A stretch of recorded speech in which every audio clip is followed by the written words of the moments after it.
Well, here we are a week out of spring break, and only a handful of school resource officers have returned to their respective schools in Hamilton County. Sheriff Jim Hammond says the plan was to have all deputies back in place by last week. Our Travis Cummings is live in the studio with more on this story. Travis? Well, David, the sheriff's office says 14 SROs returned to their respective schools by spring break and that another 10 will return by next Monday, making it 24. 2 SROs are still out on medical leave. The sheriff held some of them over one extra week due to continued needs at Silverdale. One school board member says students' needs shouldn't be compromised. We are lagging significantly behind in where SROs are. The presence of school resource officers in Hamilton County continues to be an issue. Top priority for District 8 School Board member Tucker McClendon. When the goalpost keeps getting moved from March to spring break, and now we're a week removed from spring break, it does lead me for some concern. Sheriff Jim Hammond removed some deputies from the SRO role to help out with the Silverdale Detention Center.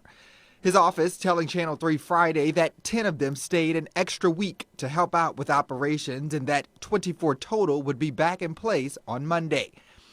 The sheriff cited lack of qualification as an issue for hiring SROs and says he has the money to pay new recruits. McClendon says more needs to be done.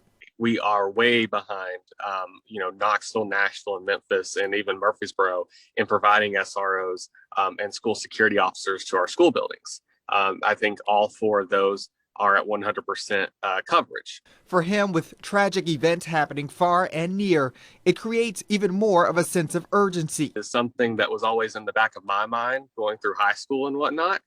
So I think it provides a peace of mind for our students' parents, for our teachers, for our administrators. More importantly, a key to bridging the gap between law enforcement and the community. And we are trying to make police officers and sheriff's deputies part of our community. It starts in our schools. And the sheriff's office still has openings for those who want to become an SRO. You just have to go over to their website.